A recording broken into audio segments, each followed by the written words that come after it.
like to move to the next event, which is opening plenary discussion, LGBT plus identity and neurodiversity, led by Trent Jackson, who uses they, them pronouns, who is the moderator for the discussion.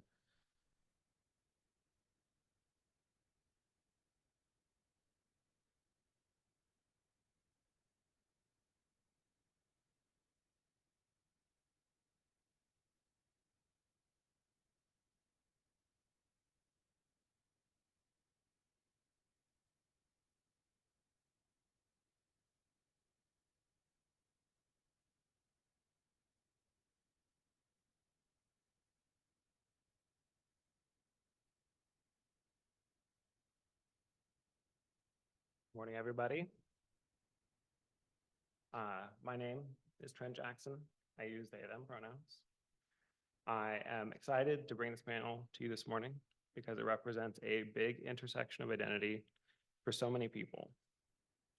I will give you more of my personal story later, but I'll start with a bit of an elevator pitch. I am trans non-binary, gay, and diagnosed just over a year ago as multiply neurodivergent.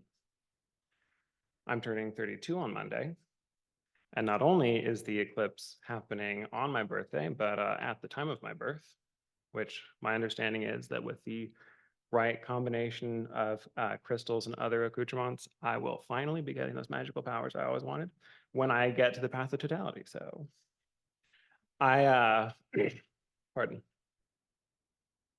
I am joining you all here today wearing a simple gray t-shirt.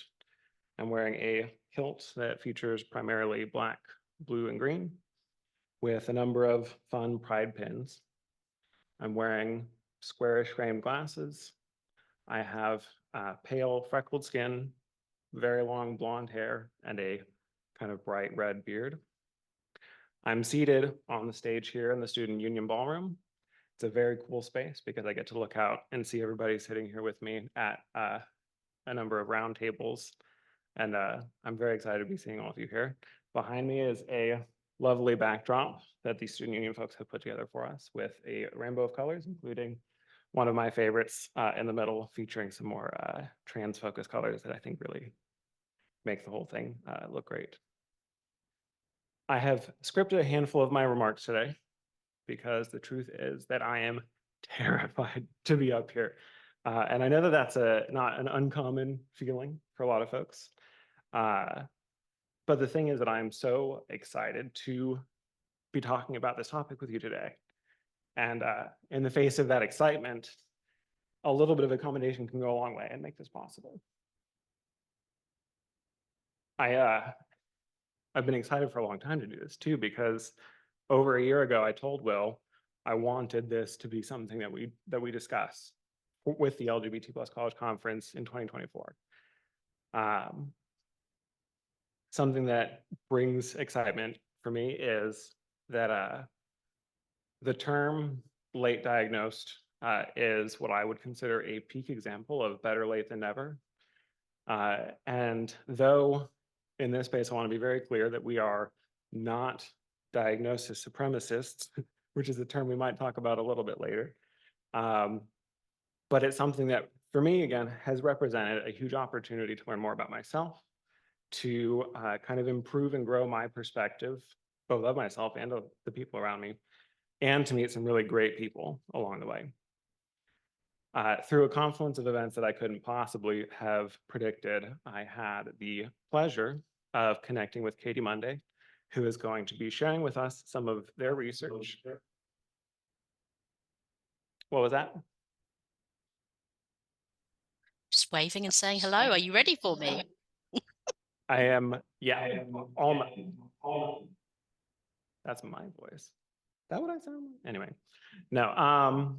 And so I'm not going to take up more of your time right this moment. I am going to hand things over to Katie, and they are going to get to share with you some very cool stuff that will be a launching point for a discussion.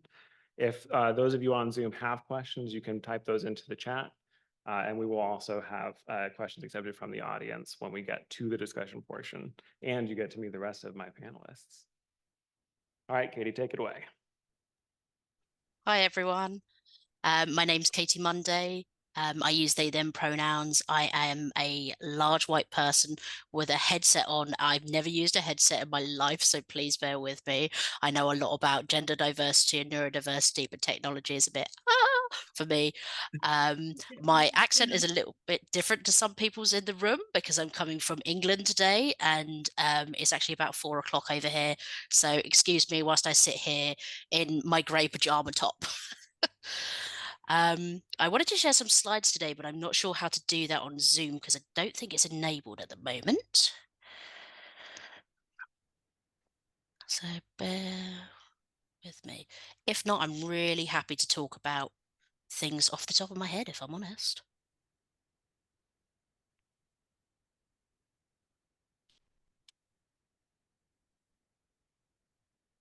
Perfect. Here we go. Sorry about that, everyone.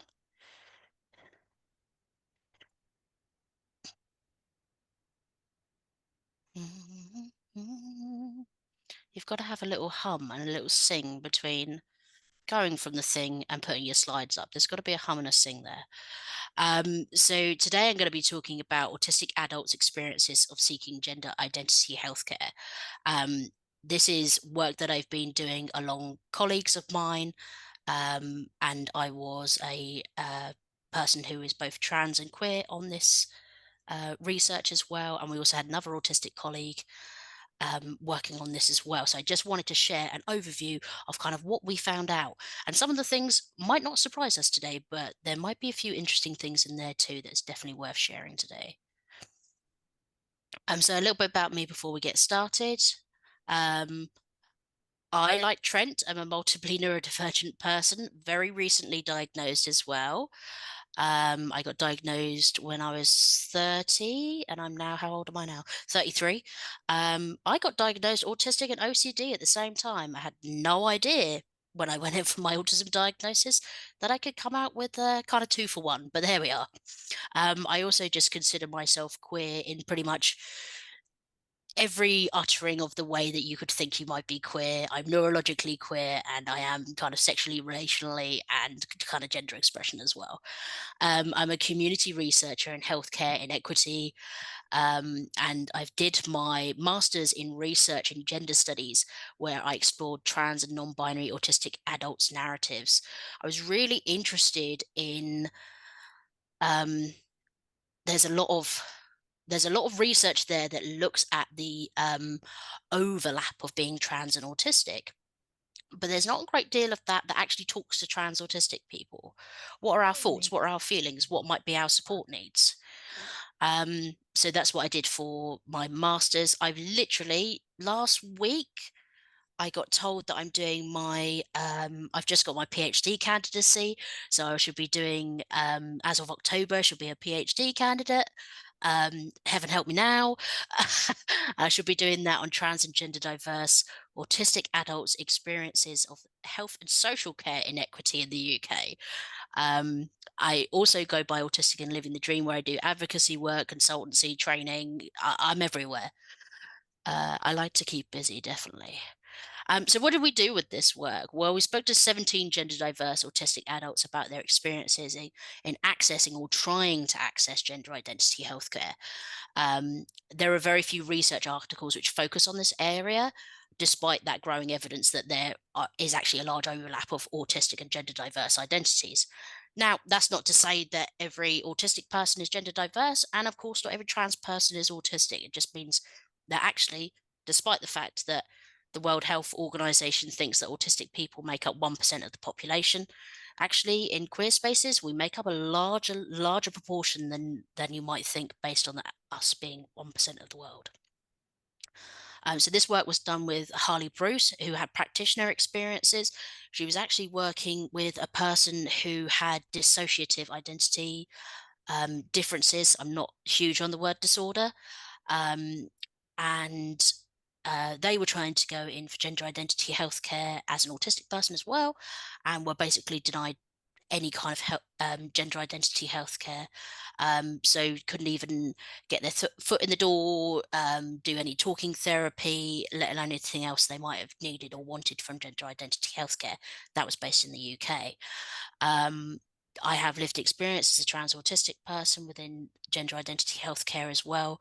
So that's why I was brought on board to do kind of consultancy with that. Language checking, various other things, Stephen Capp, who was a supervisor of this project, is autistic himself. Fantastic autism research. If you haven't read any of his stuff, please do. He's based around, he's very anti-stigma, anti-prejudice, anti-ableist kind of language and ableism within academia. So we had 2 autistic people on the team and 1 trans person on the team, which I think is really, really important. And I know that we're covering a kind of nothing about us without us within the panel as well, which would be gorgeous. So why did we do it? Well, trans identities have been estimated to be twice as common in autistic individuals, which was found by George and Stokes. Bush found that 50% of their autistic respondents identified as non-binary or transgender. And this was for research that wasn't based on trans identities. It was just demographics that they were taking in within the research. And then they thought, oh, half of the people here are trans. And that may have been something that we didn't think we were going to find today. Several studies have also suggested that autism and gender nonconformity co-occur more often than, sorry, I can't see the screen, than by chance in adolescence. And research has found an overrepresentation of 6.5% of autistic characteristics among gender diverse youth. I don't know how I feel about autistic characteristics because obviously not all autistic people are the same. So our characteristics or the way we behave, the way we embody our being autistic is going to be different. And the biggest part of all of this, if there are a lot of trans and gender diverse autistic people, what does that gender identity healthcare need to look like? And actually, as we found, and is not particularly surprising, but good to hear it from the people who know, that actually quite a lot of things that would benefit autistic people in gender identity healthcare would actually benefit a lot of people in gender identity healthcare. I also have not written this in the slides, but just for clarity, the people we spoke to were based in several different states in the US, in the UK, and a few different places in Europe. And I think we spoke to an Australian participant as well. But interesting that, Euro-colonial definitely in ideas around gender identity healthcare and who we've spoken to, though that was accidental, that a lot of the issues that were raised across the board from people despite living many thousands of miles apart. So that's really interesting. And it tells us we've got a long way to go as well. So what did people share with us? They suggested that professionals lacked knowledge on autism and also on gender diversity, which sounds a bit mad for working in gender identity healthcare, but a lot of people were saying that there was a very binary idea of what, so you're a trans man, so you need X, Y, Z, or you're a trans woman and you need, and non-binary people, agender people, gender fluid people were just kind of falling through the cracks. Misdiagnosis of mental health differences. And what I mean to say is that practitioners were confusing being autistic for having mental health conditions.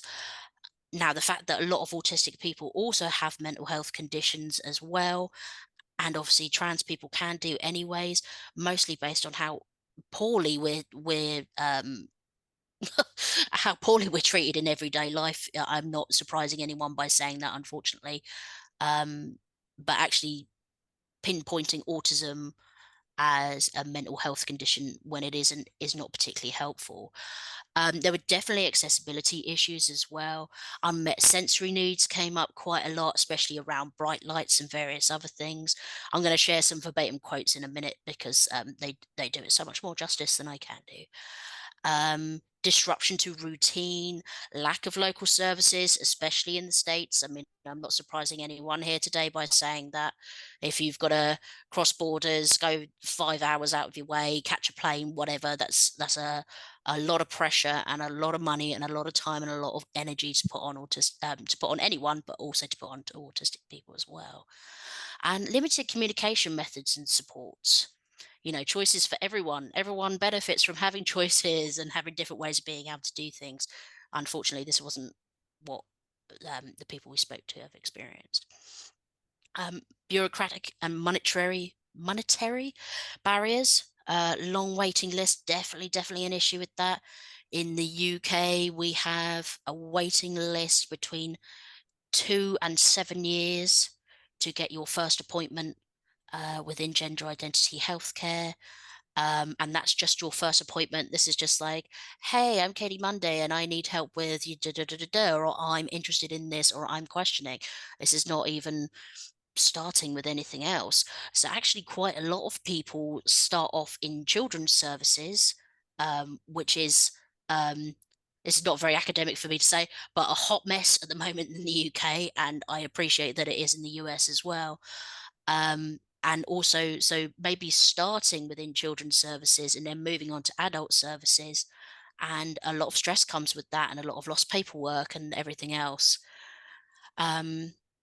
Yeah, confusing insurance cover in the US was definitely something that came out, and the cost of going to appointments. You know, if you've got to take time off work, I mean, I always when I talk about this in the UK, I talk about the fact that Wales hasn't had a gender identity healthcare service for a long time. So most people who are in Wales then have to travel to the Tavistock Clinic in London, which is probably about 4 or 5 hours by several different trains. But I have I have a feeling that that kind of distance probably doesn't translate too well in the US. But that's a long way for UK people to travel, and it's taking time off work. It's getting childcare. It's being able to get there anyways. Trains, buses, public transport's a nightmare. Driving in London is terrible, and that's so much stress before someone's even got in the door to talk about what they need to talk about, which can also be stressful as well. So these have all impacted on the participants' experiences of trying to access gender identity healthcare. Now we get to the good stuff. Yeah, experience of professional knowledge around autism. One participant who, these are all pseudonyms, by the way, who we have decided to call Sam, is transgender and non-binary. They were 40-year-old and they were based in Germany. And they shared, the doctor described the medication and medical procedures in depth. But after he found out I was autistic, he treated me like a toddler. Later, when seeking gender identity healthcare with a friend present for support, the doctor actually asked the participants, so the person I spoke to, not to butt in when I'm talking with your guardian. So this person has turned up with a friend for support for whatever reason. You're allowed to take someone in with you. You don't need to have a reason. And that person has been considered to be this 40-year-old person's carer and has been spoken directly to instead of Sam themselves, which is mad. When questioned as to why they were not addressing the participant about their healthcare needs, the doctor replied, "You're autistic. Do you not have a guardian?" Oh, so many things, so many things to unpick from that. Very infantilizing.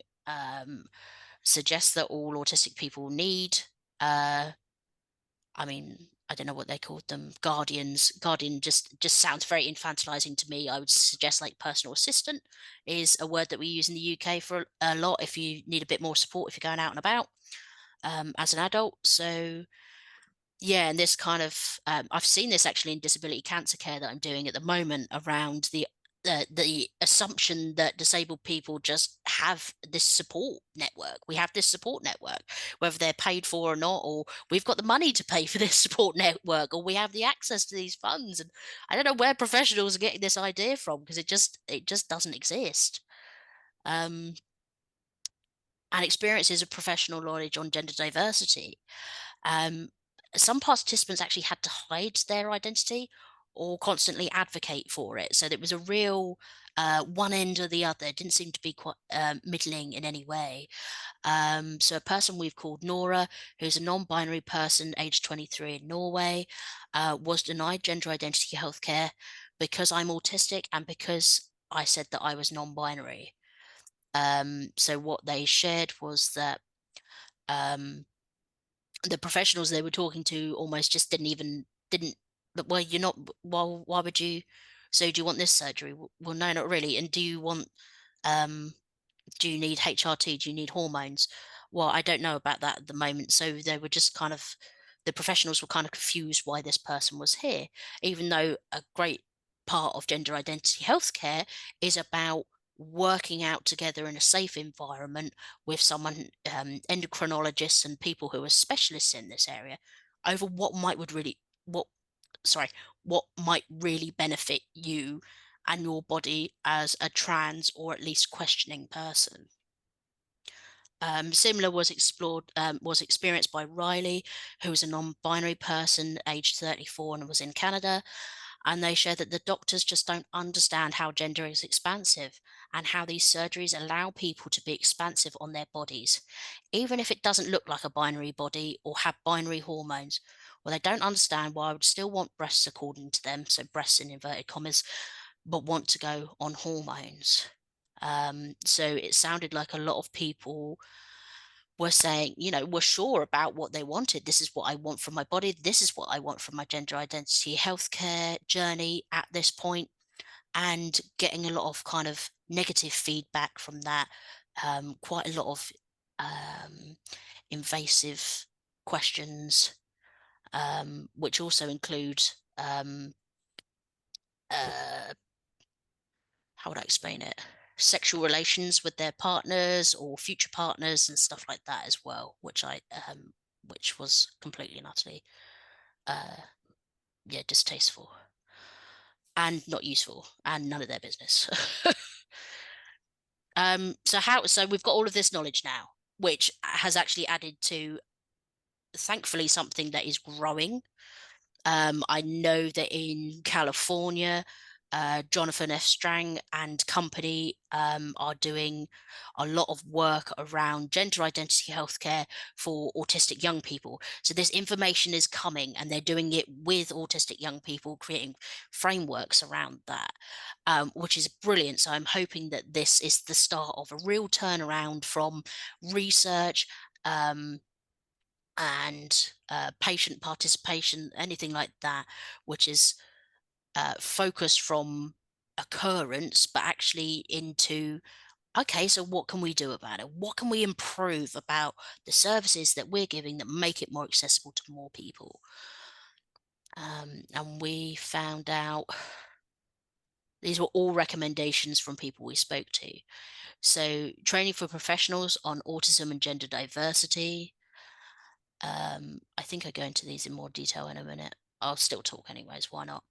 And there was a lot of talk about, if we're doing training on neurodiversity or autism or very specific things, then the person who's giving that training needs to be autistic. Like, the lived experience there is just something that you can't replicate. Even if you had 5 PhDs in this area and you've worked with autistic people your whole life, the lived experiences was really key for the people we spoke to about being able to provide this training for professionals. And also, being autistic and trans would also be like the top preference for things, which entirely makes sense.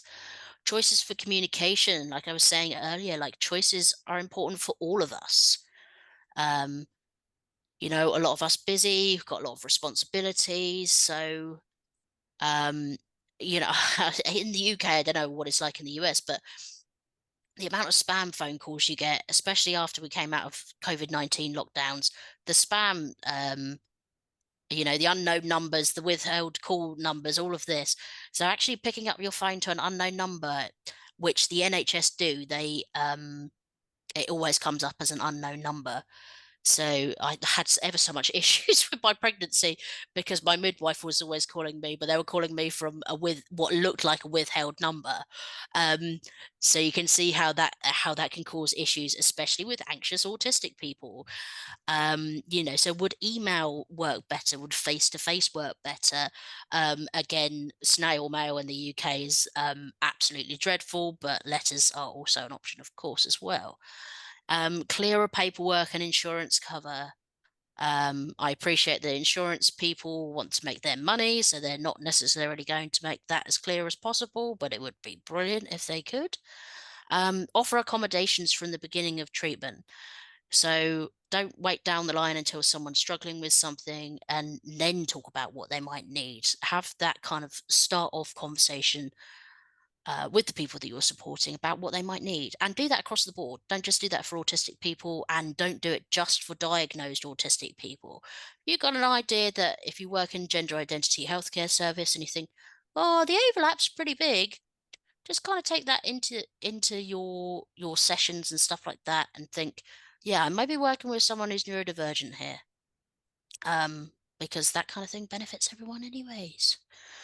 Have staff with experiential knowledge of gender diversity and autistic embodiment. Yeah, I've just said that. Perfect. And these ideas could change patient experiences positively and could improve access to care for all adults, whether you're autistic or not. I don't actually know if I've got another slide here. Oh, yes. Haha. So if you think, oh, what Katie's spoken about today has been pretty interesting, I'd like to read about that. You can for free. It's in Autism in Adulthood. It's called Exploring the Experiences of Autistic, Transgender, and Non-Binary Adults in Seeking Gender Identity Healthcare. I've also made a plain language version, infographic, and blogs around this area on my website as well, which is free to access for everyone, of course.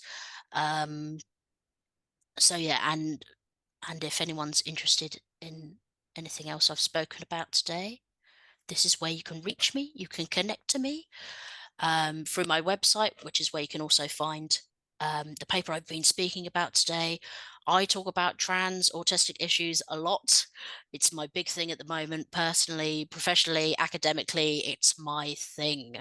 Um, I'm doing a lot of cancer service-based research at the moment as well. So if you're doing anything in that area, please reach out to me. Or you just want to connect it anyways, please do. I'm on LinkedIn. I'm on Twitter. I'm not going to call it X. I'm on Instagram. Don't know what I'm doing on there. I'm on Facebook. So if you want to connect, I'm really, really happy to. I don't know how I've done for time there. How have I done for time?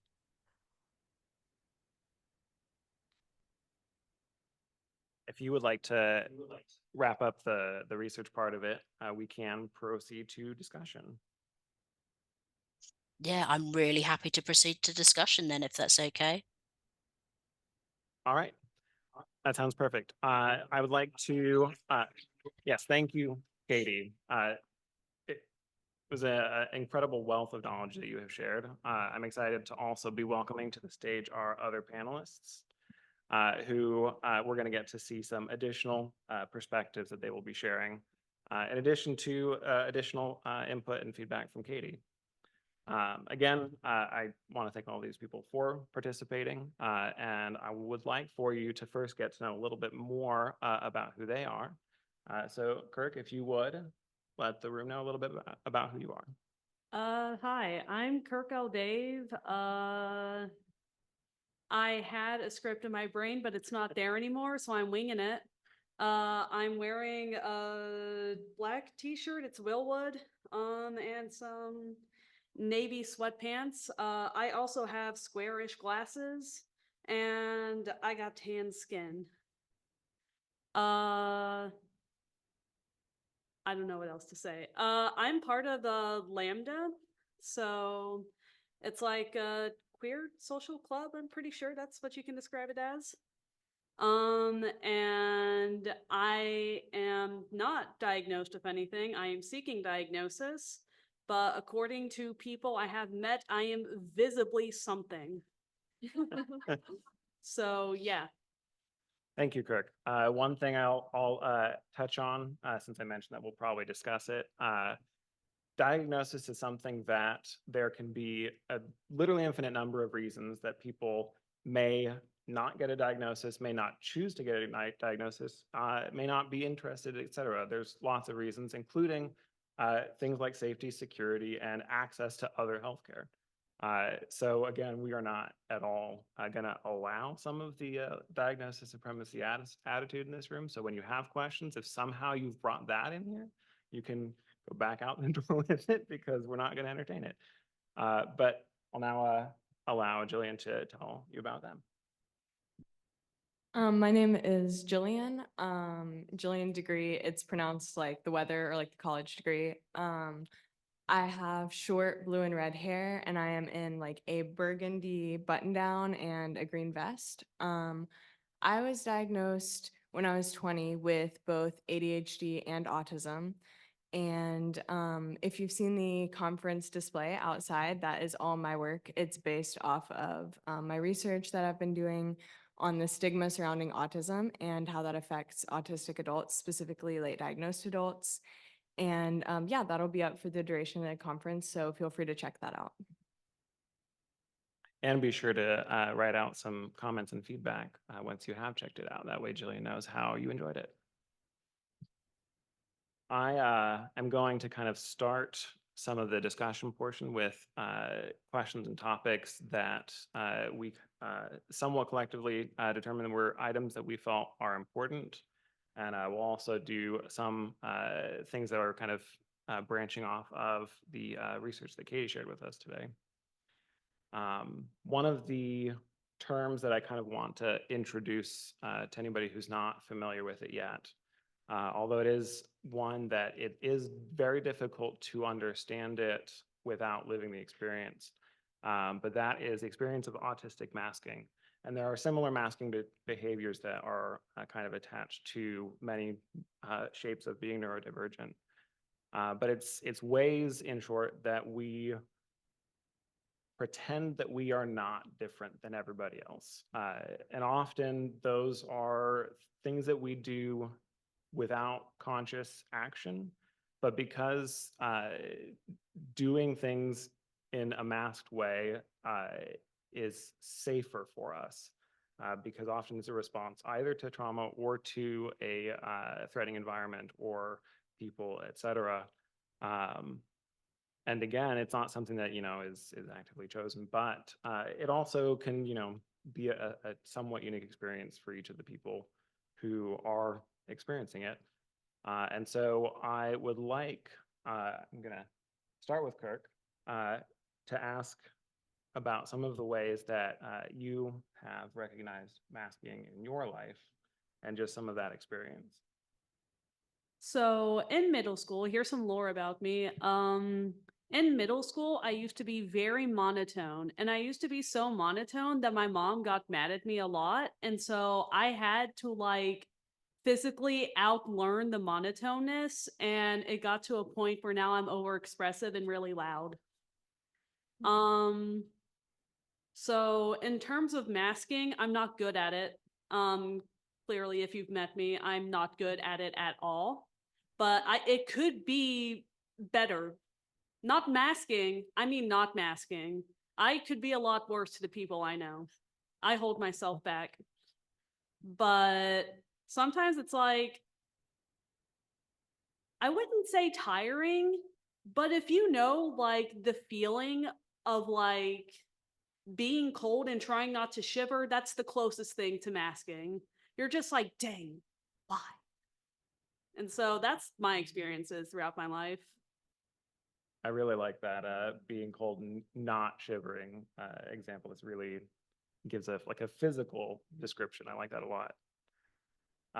Would you like to share some masking experiences, Jillian?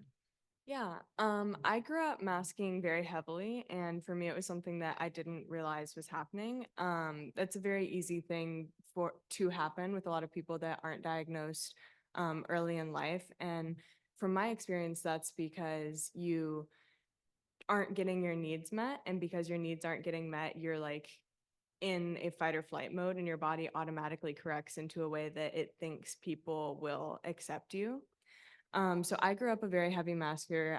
Like I said, I wasn't diagnosed till I was 20. And I think that a lot of my masking and pretending I wasn't having sensory issues or I didn't have certain needs that weren't being met was greatly attributed to the fact I wasn't diagnosed for a very long time. Very, very relatable. Katie, would you like to share some of your experiences with masking? Yeah, sure. I feel like I still do it now to a certain extent. I know a lot of people talk about masking when they're younger. I think in my experience, my family are definitely undiagnosed. Or was it Kirk who was saying something? Something's going on there. ADHD, definitely. Obsessive compulsive, most definitely. And I found myself as a child in a lot of spaces that were ND, but didn't, like, sorry, neurodivergent, but none of us knew that. So my scout group was very neurodivergent. My drama club was very neurodivergent and also very queer, as you can imagine. So I feel like in some instances, I actually mask more as an adult than I ever did as a child or a young person. Because I just feel there are more responsibilities on adults. So there might be some places that I feel really comfortable in being autistic and sitting here fiddling with a whatever this is. And just talking a lot and not looking at people when I don't need to and stuff like that. And there will be spaces where I feel less comfortable doing that. And I find that there are very few spaces that I am openly, authentically trans or genderqueer and autistic. And it's the flip between both of those two that I find particularly difficult. Yeah, absolutely. I think it is kind of an almost a catch-22 experience of you have a sense of self or a sense of identity, and it almost can feel like you aren't living up to showing your identity, because it does take some amount of effort to do that. And whether it's a matter of not feeling safe in the space or not feeling the drive to put in the effort, because whether it feels unnecessary or unsafe or any other thing, sometimes we don't feel like we are being the person who we know that we are. And something I also wanted to kind of throw in as an observation I've had for some of the ways that I know I masked growing up is often the masking behaviors can be to kind of keep something from ourselves, where the example I'm thinking of is that I grew up and it was such an important thing for me to be able to view myself as somebody who is very smart and who can figure out things faster than anybody. And I had this drive to like come across as eloquent, and I knew the longest words, and I trimmed some of those really long words from my script because I was like, this is too much. Not that, not everybody knows words like serendipity, but like you don't need to throw that in there. But I've developed the habit of kind of taking concerns about any ability or behavior that I might have and like covering it with no, this guy's brilliant, he knows everything. And it's like, they don't actually know more than a regular person, because knowledge isn't based on just an inherent trait or characteristic. And so, we may mask again to kind of like wrap that thought back into itself. We can mask from ourselves. And I think that that's actually a pretty common thing that we do. The kind of thing that I want to segue to a little bit is, we talked about being queer in terms of neurodivergent and in terms of, the more standardly understood queer identity when it comes to things like gender and sexual orientation. And for me, it's been kind of a fun thing to learn about the way that those are interacting while technically being like different parts of who I am. But I want to Jillian, I would like first to kind of pose to you, having this intersection of identity, what are some of the ways that, they do overlap or maybe do kind of distinguish themselves from each other? Yeah, I think a really big thing to remember about how neurodivergent and queer identities interact is that everything that I understand and experience comes through my brain. And if my brain is autistic, I will experience everything autistically. So in regards to queer culture and things like that and identities, I forgot to say earlier, but my pronouns are she, they, and I identify as non-binary. And I think that a lot of sexuality and gender is based off of social norms and societal standards and things like that, that inherently are not real tangible things on their own, but a lot of like constructed societal standards. And for a lot of autistic people, we don't understand those in the same way that other people do. So for me, that's how I understand my gender and things like that, is as something different than how other people understand it. And a lot of it I do think is due to the fact that I am autistic.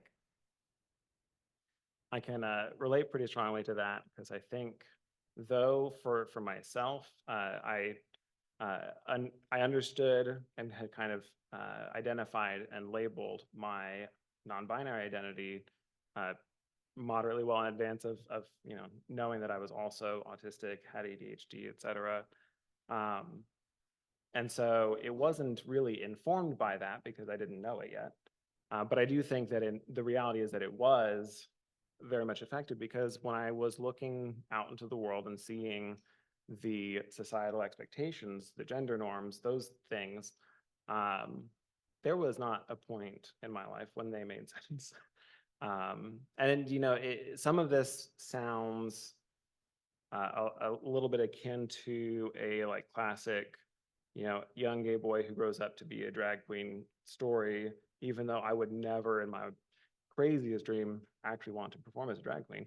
But growing up, I would wear all kinds of different costumes and clothes and anything, because it was about the thing that I wanted to wear as a specific item, not because it was a gendered item.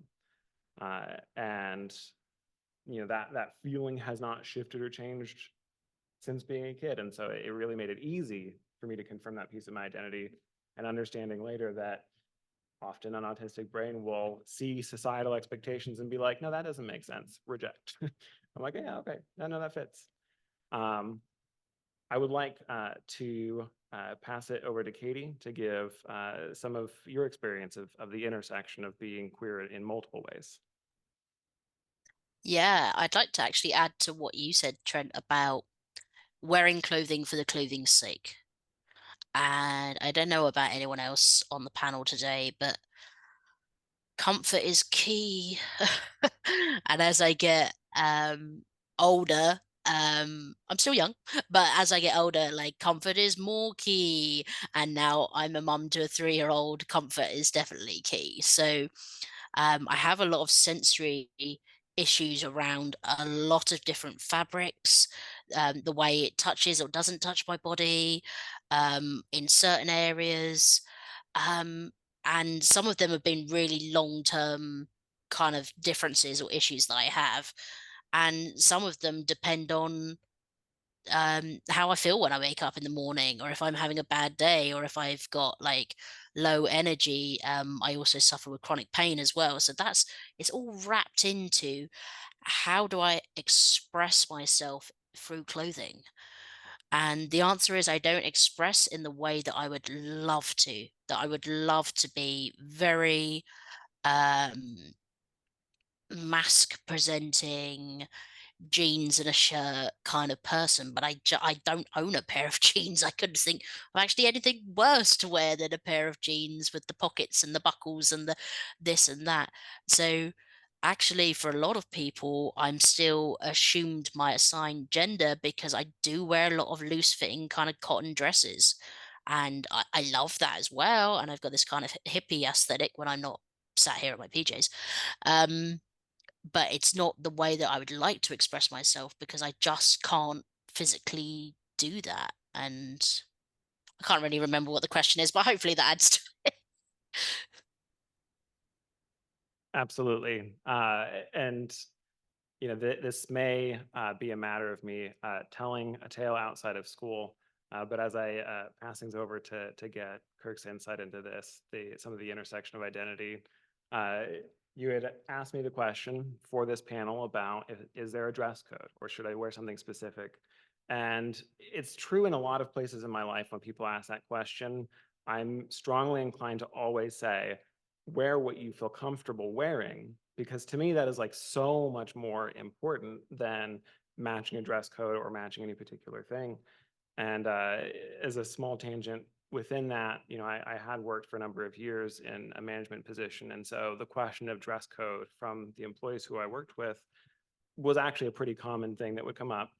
And I felt that way then, and that was years and years before ever understanding that part of it is that comfort is more important to me than things like making some arbitrary piece of paper happy about, you matched this dress code. And so having mentioned that, I would like now, Kirk, your input on some of the overlap and some of the differences in those two identities. Well, you see, the fun thing about the dress code is that I was going to come here wearing a sweater, but I got hot and I said no. Great. And my experiences with it is kind of different from what the three of you said, because I grew up like knowing the gender binary and knowing like, oh yeah, girl, boy, this, that, because I was raised in the Yeehaw South.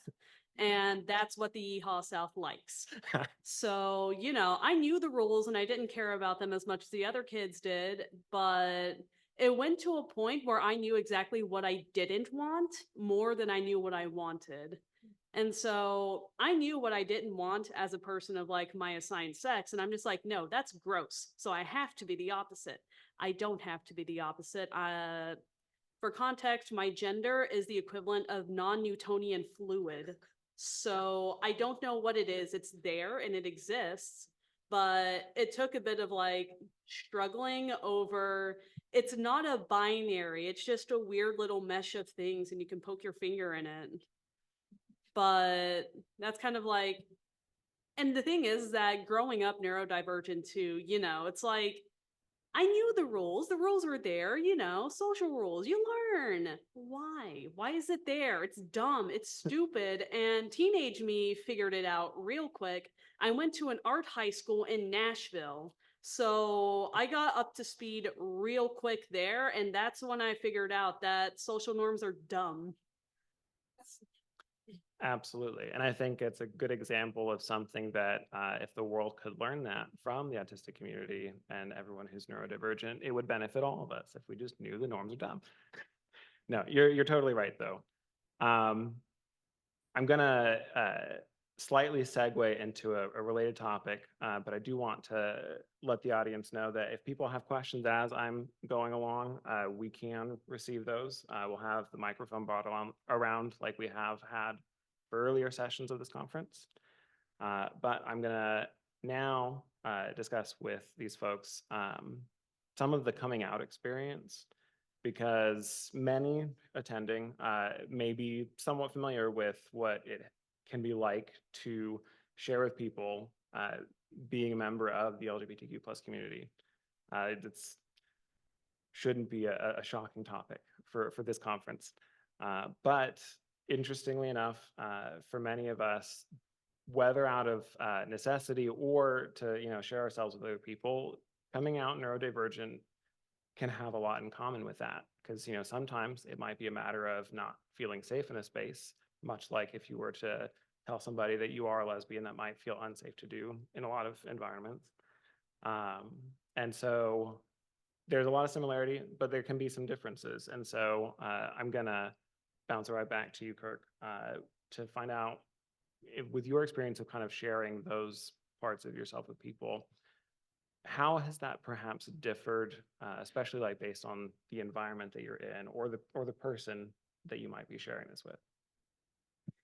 So in my experience, coming out as a neurodivergent was made a lot easier, considering that my mom's side of the family, there's 3 relatives who have ADHD. And so it was easy to say, hey, I think I have this, but like coming out queer, even if you think it's going to be easier, there's always going to be a little twist at the end. And it ended with my mom saying, I don't know, I just don't see it. So yeah, I did also have to show her a cool little study of the overlap between how genetics can kind of transfer onto ADHD and autism, which was a really cool thing. And then she said, huh. And she believed me straight up. So, yeah, it's very similar coming out neurodivergent and queer, because people can just not be accepting whatsoever. And we're in Tennessee, of all places. There's people around here who know how Tennesseans can be, especially considering like more rural areas and not towards like the cities and all that. Absolutely. I think since you had mentioned the genetic component, my brain jammed just a little bit, because sometimes you come out to your parents as having a parent who's autistic. And that's interesting to have that experience. Though, certainly it's not a matter of 100% genetics, since nothing really is. It is a funny overlap with some of the science on it. Katie, I'd like next to get some of your thoughts and experiences with coming out in these different ways. Yeah, I kind of agree with that quite a lot. And it was interesting what you've both just said about being hereditary, genetic, within the family kind of thing.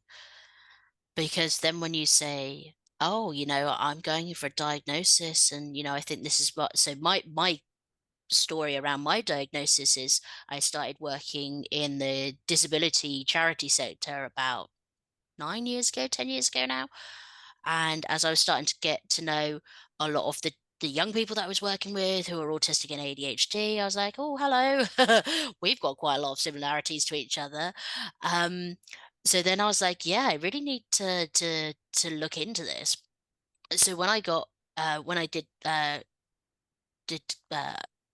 go in for diagnosis, and then kind of told my mum and dad that was what was happening, and my brother, and they were just like, yeah, but we do that too. And I'm like, yeah. Yes, you do. Isn't that interesting? Um, yeah, so I do chuckle to myself, and they're just like, oh, and now my dad's like, yeah, maybe I am as well. And I'm like, yes, I think that might be.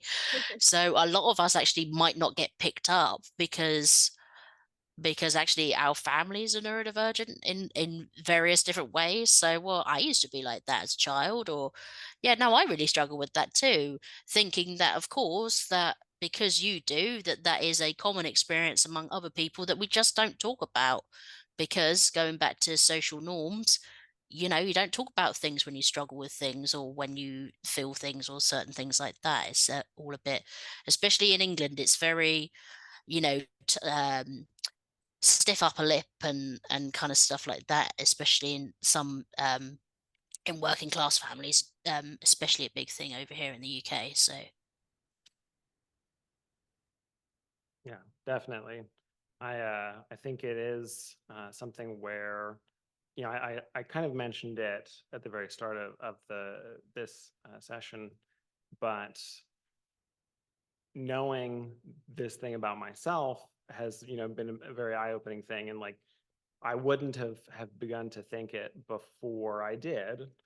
And so I think that often can be the experience with parents, where it's like, if they're living the same experience and they're assuming that, well, everybody struggles with pretending that they are okay at times that they're not, and everybody struggles with, difficulty starting a task or completing tasks, all these things that, can be hallmarks of some of these experiences, when in fact,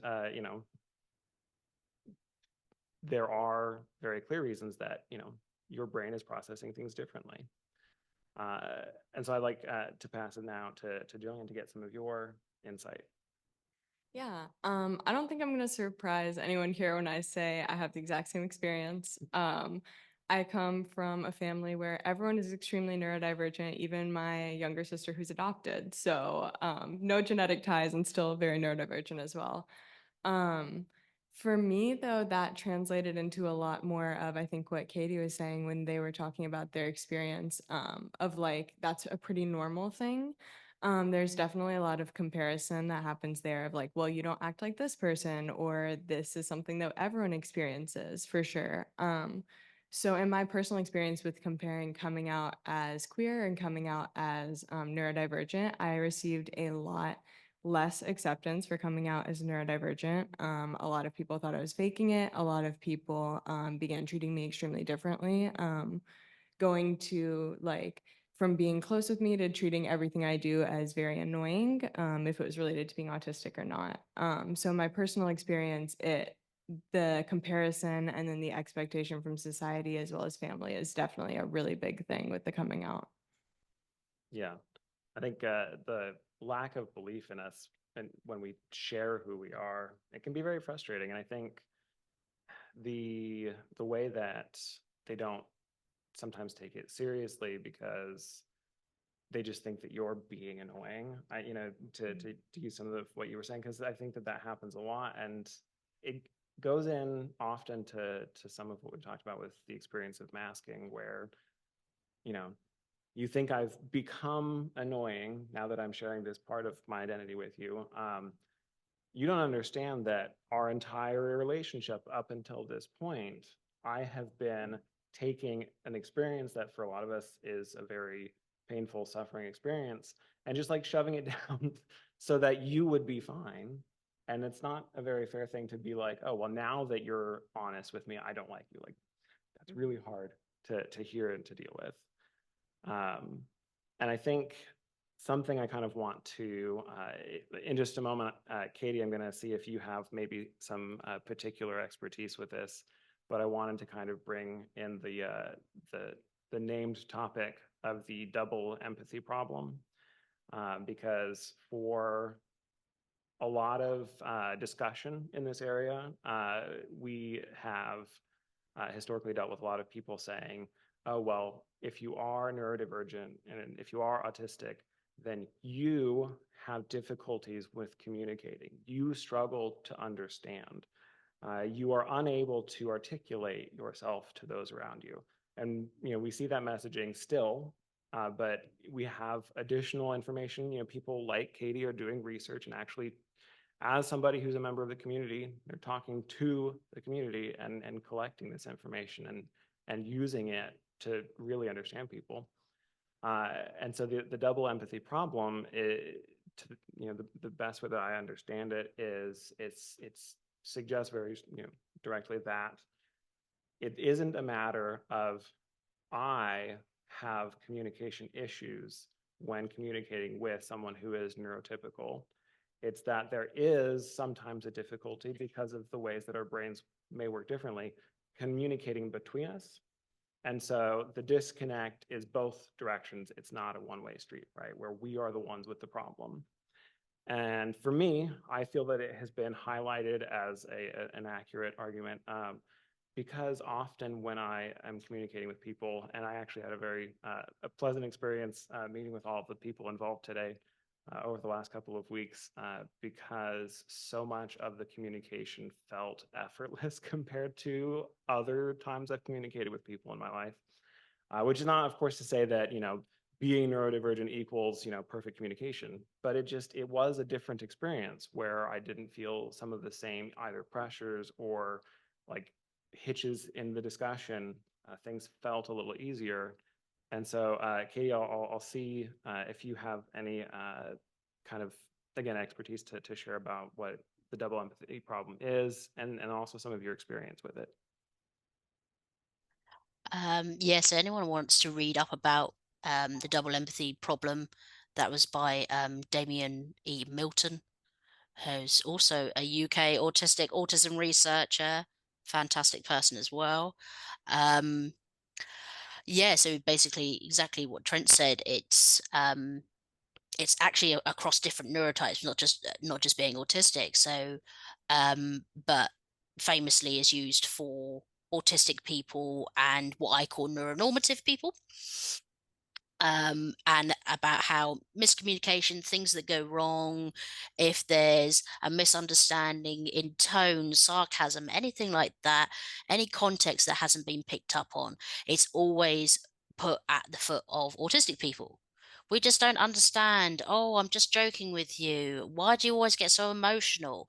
And there's a lot of kind of gaslighting that goes along with that as well. I know that Damien, I'll always bring it back to trans issues. Here we go. So I know that Damien has also written about what that looks like in healthcare. So not only is within healthcare that you are going there as someone who needs support. You're going there as someone who needs support who's also autistic. And you're asking for support from someone who is likely I don't know, how would I say it? A class up from you, if that makes sense. There's definitely a class issue within this as well. More highly educated, and also probably likely neuronormative. So there's not the double empathy there is one also of power dynamic. So it's not just the power dynamic on neuronormativity being considered the norm, the ideal way of living, thinking, interacting with the world. But then also as a medical practitioner, what you know and understand over what I would know as someone who isn't a clinician, which, to bring it back to the research I was talking about earlier, was something that people definitely experience. Like, just told that, well, as someone living with a chronic health condition, like, no, you're not in a lot of pain, or, oh, that's quite usual for someone your age, or the dreaded, well, you used to smoke, or you're overweight. And there's a lot of things that are used within healthcare alongside neurodivergence that is used to dismiss people and their views and their knowledge of themselves. So yeah, so the double empathy is not just within everyday interactions between you and other college students, or you and the people you might work with, but also there's a power dynamic there that has to be thought of when we're in the workplace, healthcare, accessing any kind of system, really, housing, um, you know, I don't know what you call we call it the benefit system over here, ugh, which I really, really hate. So getting help with financial help if you're a disabled person. So all of those dynamics also affect that kind of double empathy as well. And I've recently written a chapter on what that looks like for trans people who are autistic going in for healthcare as well. So hopefully I can talk about that at some point as well. That'd be fantastic. So Yeah, absolutely. I think that it it is, I think, perhaps a pervasive thing is a way to describe it. Like you were saying, it's something that touches any area of life because you're interacting with people, and that's really what it describes, is those interactions in ways that it can be difficult when sharing that experience. And I want to also specifically thank you for sharing of the term neuronormative. It's pretty clear the benefits of being particular with our language, and I think something that will be a familiar experience for either regular or even new attendees for this conference is that times when we are presented with either new, improved, or similar language, the best thing to do is to take that and certainly you didn't present it as a correction of my use of the term neurotypical, but I do like it presented as a contrasting example where it's not the being neurodivergent versus typical in a tone that often is stated as the typical is not only the norm, but it is better or not broken, is often kind of the tone that goes with it. And so I appreciate sharing of the term neuronormative as an alternative. Something that I think is a very common experience when talking about some of like the interpersonal interactions, and I'm going to like multi-layer this question, so everyone be really excited for that.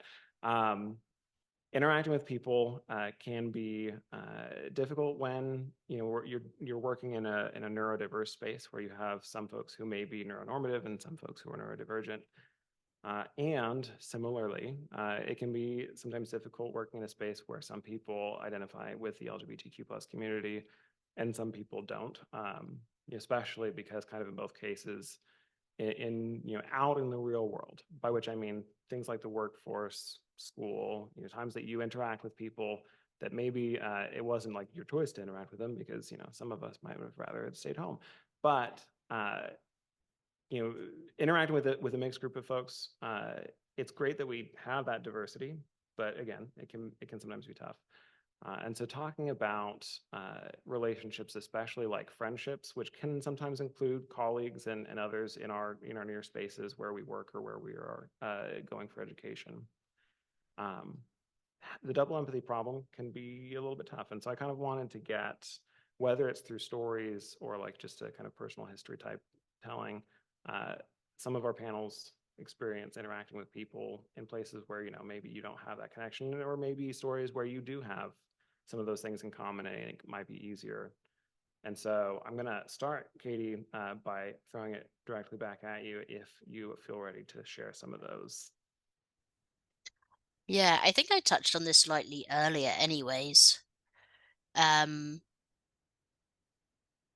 in some spaces I have to choose what version of Katie you're going to get.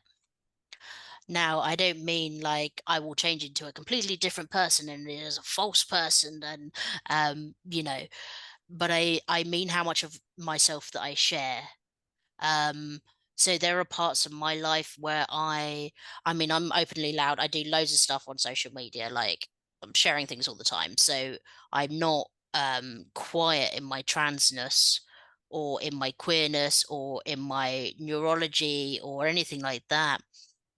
But there will be spaces like, for instance, so I coach wheelchair basketball, and I am just aware that people that I played wheelchair basketball with for a long time will instinctively call me by a different pronoun when we're playing basketball and it's really quick, and so I don't think there's an excuse for misgendering, but there's a part of me that just isn't ready to share in that space yet. And that's nothing to do with the individuals there. That's a me thing. Also within healthcare, I have not done anything to do with changing my pronouns or anything else within healthcare. There's been instances. It was so strange. They were in a week of each other. I'll try and keep it short. So whilst I was pregnant with my son, really randomly, the midwife I had at the time, she was doing, all the usual checks, lovely jubbly, and then was just like, oh my goodness, no, we can't call it breastfeeding anymore. We have to call it chest feeding now. And just went on a little random transphobic rant in the middle of my in the middle of my kind of midwife session. And I don't think she liked me correcting her either. I said, well, actually, they're only suggesting that they do that within Brighton and Hove at the moment, and we're based in Hampshire. And that's a suggestion, and they're not stopping you from calling it breastfeeding, but you could also call it chest feeding as well. And then I think she was a bit caught off guard because I think she was expecting me to go in this kind of rant with her. I'm like, I don't know what it is about me that you think I'm some kind of bigoted person that wants to be talking about that. I don't know where you're picking that up from, because I am not laying that down. And about a week after that, my dentist said something really strange as well.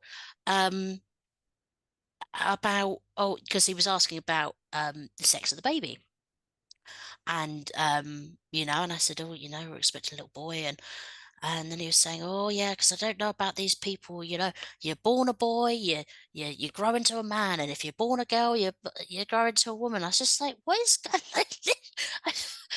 what? So both of those experiences have completely and utterly, I don't know, I felt like I was going mad, because these two really transphobic things have happened to me as a person who they are suggesting would also agree with them, who they're assuming is cis, like really unprofessional anyway. So there's just a big part of me that's just like, yeah, I'm not coming out as trans to like healthcare professionals. This is until I absolutely really need to. I'd much rather just be misgendered my whole healthcare journey than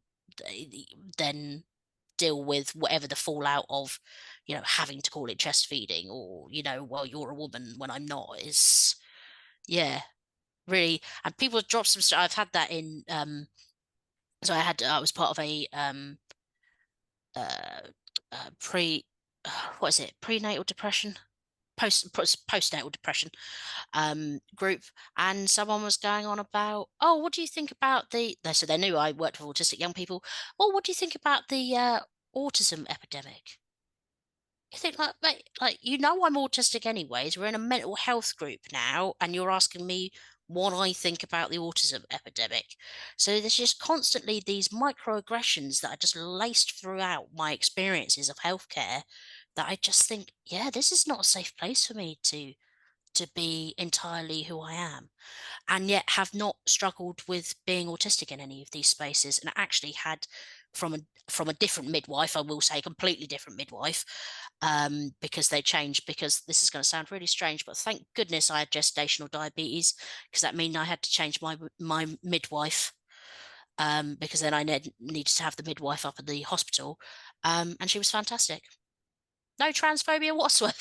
No random acts of transphobia there whatsoever, and was fantastic. She knew I was autistic. She did loads of brilliant stuff for me. So, yeah, sorry if that was a bit long.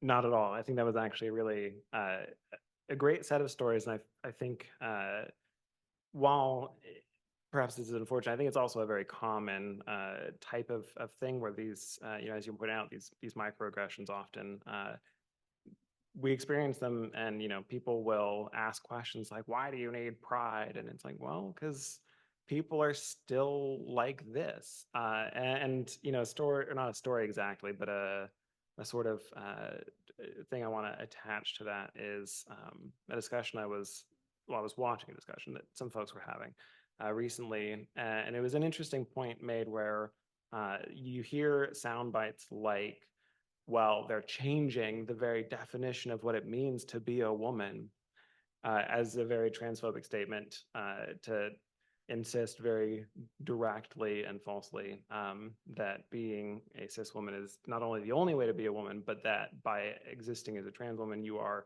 removing identity from someone else. And in the same way that chest feeding is something that, you know, perhaps it has been something that was brought up within a context as an alternative that people can use, nobody is interested in telling any cis woman that they don't get to be a woman, or that they don't get to claim what being a woman means for them, right? There may be experiences that individuals share with one another, but there's no community that is a monolith, right? You know, not all women are the same person. And so changing the meaning for one person does not change what it means to be a woman.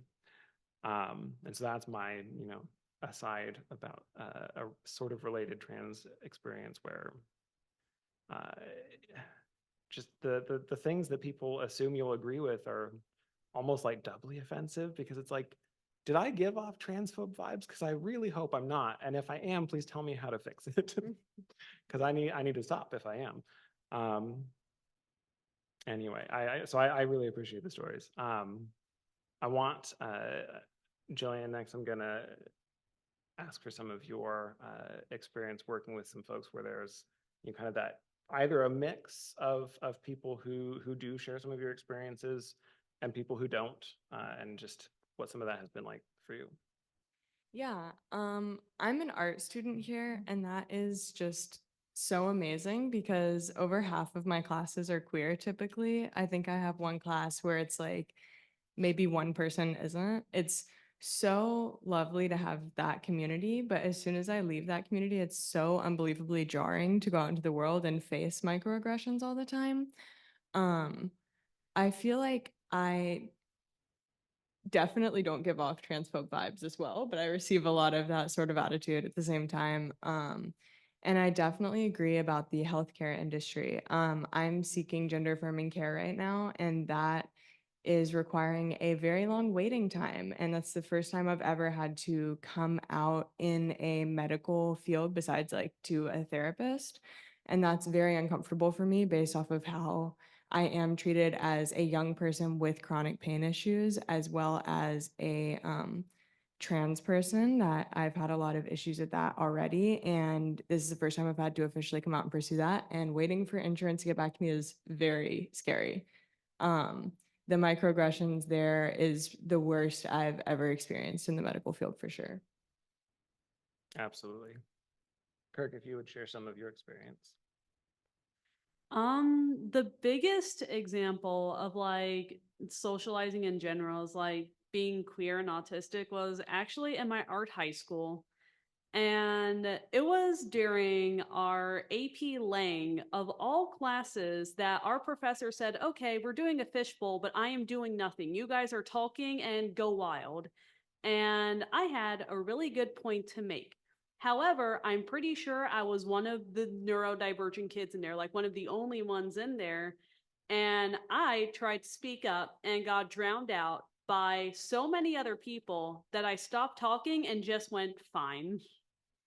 And I'm not much of a big socializer in general. In the medical field, the doctors are just like, oh yeah, you got a thing that we've told you had for years on end. Here's a solution that never works. There you go, have fun. And I stopped going to the doctor. Bad idea, don't do that. Get your annual checkup, please. But you know, it comes to a point where like, I don't know how, but doctors seem to treat me like a toddler. Even if I've never met the doctor before, they're just like, oh yeah, you see, you have this little problem right here. And it's because you need to do this. Like I haven't heard it 10 other times before. And I'm like, thank you, doctor. And I don't tell them anything else because most of my doctors will give me the same exact answer for a different problem. So communication is difficult. And it's partially why I don't like to socialize in general.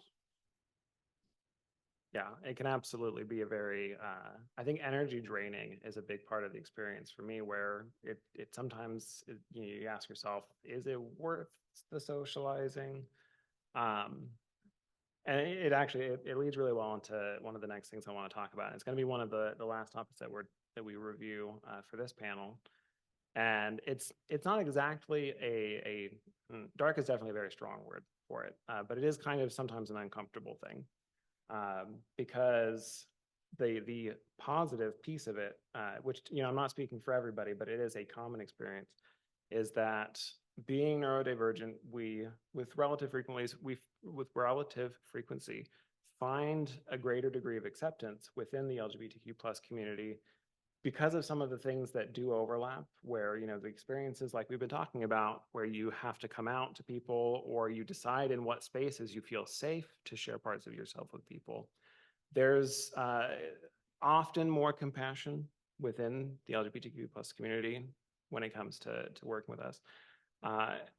And sometimes that isn't the case. And so that's the kind of the next thing I want to talk about a little bit.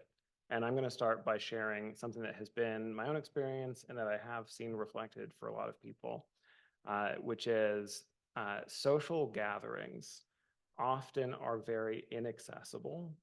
And I think that our community does a better job than many, but there are still a lot of things that are very difficult. Some of the really obvious examples, and one that I don't feel especially remiss to not participate in, is I don't go to bars and clubs.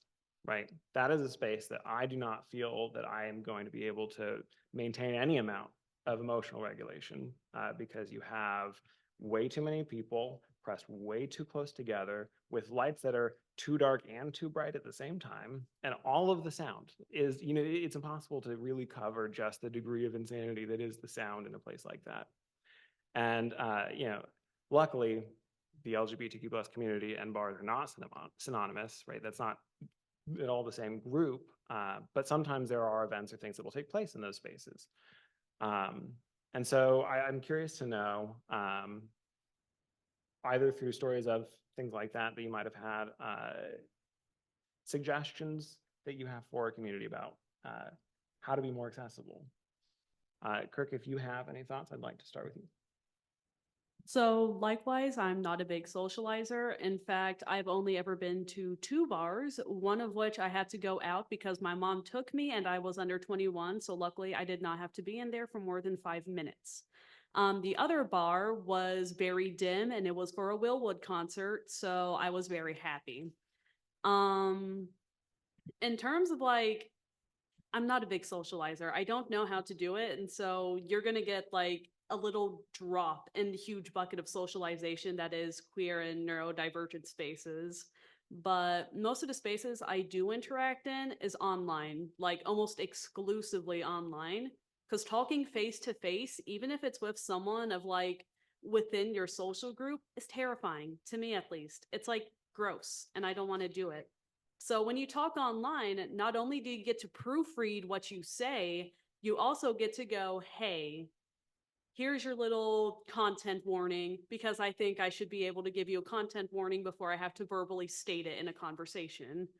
And so while not being big on socialization, I think online spaces are like a great way that queer and neurodivergent people can go to, like Discord, Instagram, so on and so forth. I have a Tumblr, and Tumblr still remains a great place to interact with people because almost for certain you will stumble upon someone queer, neurodivergent, or both, which is great.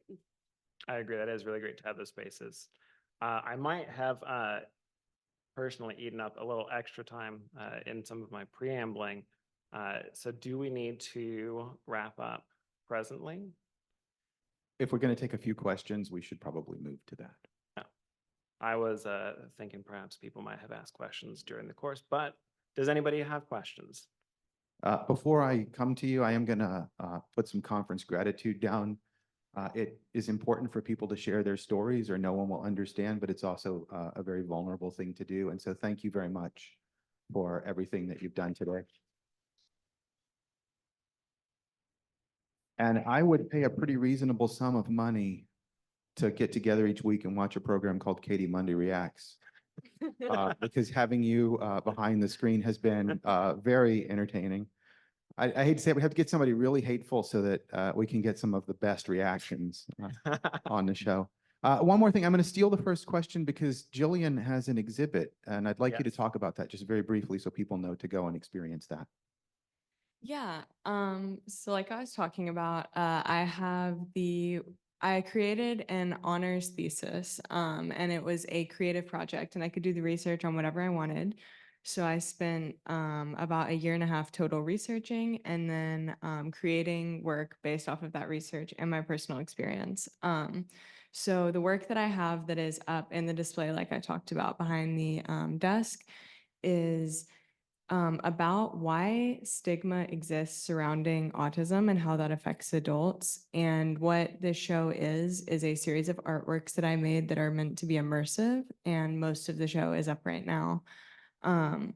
So you can get like a sample of that, and it's meant to be immersive so that people can gain some sort of experience of what autistic life is like for some people, and through that maybe gain more of an understanding and not feel so uncomfortable or afraid talking to an autistic person or about autism.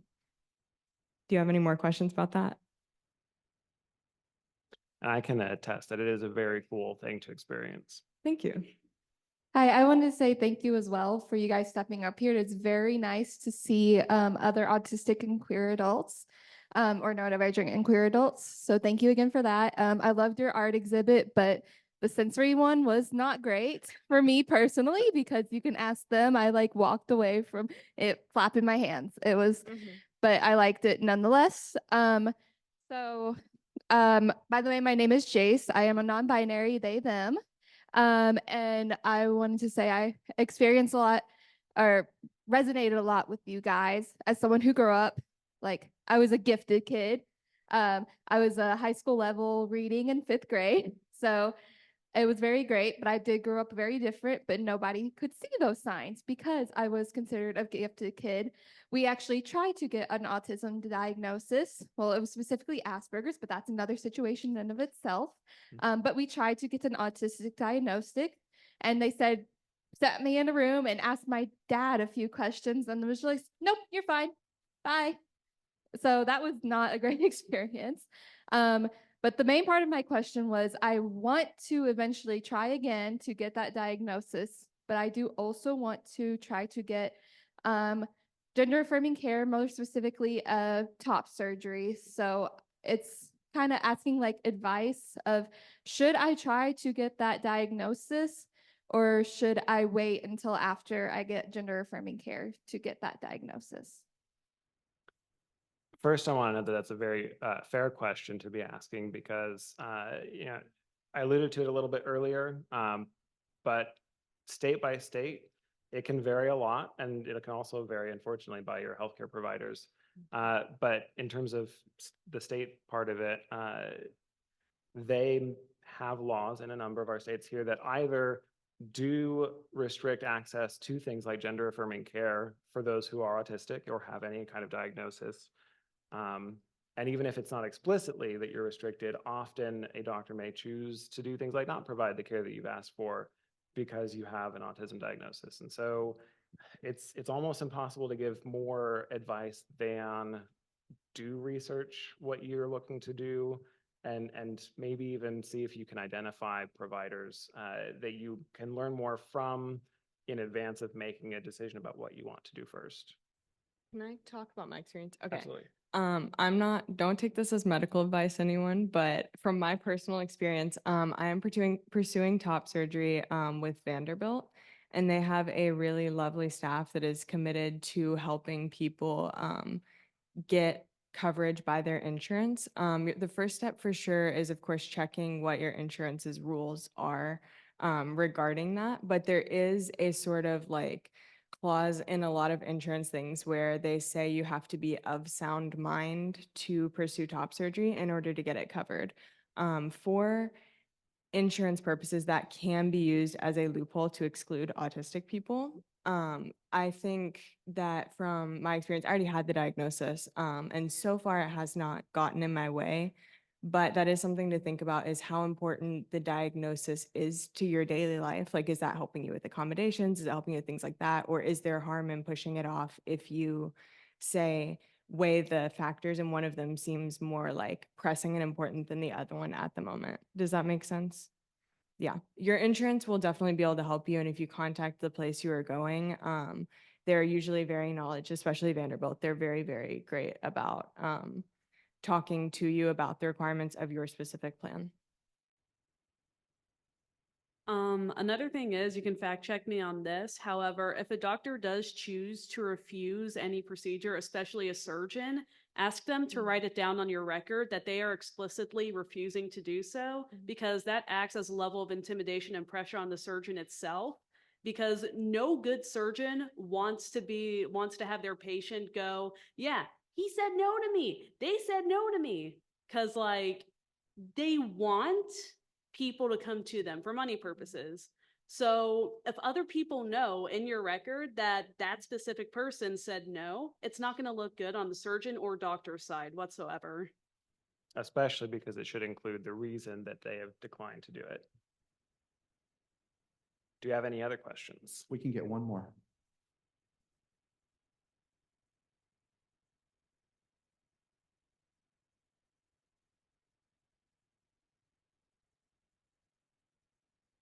So I wanted to know, as people who are neurodivergent, how would you go about asking for help, especially not wanting to so come out forward and just say it like directly, but as far as just asking for help in general? Are you looking for help in a community context or help in terms of like either legal, medical accessibility? And help as far as like medical, as far as not wanting to like say it outright, but as far as just like going about and just asking for help in general. The suggestion that I might have that would apply to a whole lot of contexts is to stress kind of the importance of community in really any context. But in a case like this, there are ways to become connected with social groups or similar things where you can talk with people who have shared experiences. And I've found that there are a number that are not going to, require that you prove first that you are anything. You just are wanting to be there and speak with people who can relate to your experience. One broad group that I would recommend is the Autism Self-Advocacy Network. They are connected with a number of different organizations and other groups, and may be able to connect you with somebody more local or more, in like a narrower region, And I've had really positive experiences interacting with them. But when you connect with some of those folks, you can find things like personal accommodations that you can make either for yourself or ask those around you to help you to make those accommodations without it necessarily being a formal request for something. And I think that that's what I would suggest is the really very effective, but also very broad suggestion I have for people is to get some community. Any other thoughts on that? In terms of like, if you don't want to like explicitly have your identity out or like want to remain anonymous, Reddit is surprisingly a good place that people of like other things that you need can answer for you. There's quite a few autistic spaces on Reddit that I've seen before, and you can easily fact check whoever, whenever as well. And other people will probably do that for you and be like, r/this person or u/this person, whatever. You know, people will help you out explicitly, and online spaces is just a great place to just kind of go out, especially if you want to remain with your anonymity. Very good point. All right, I believe that wraps us up. All right, great.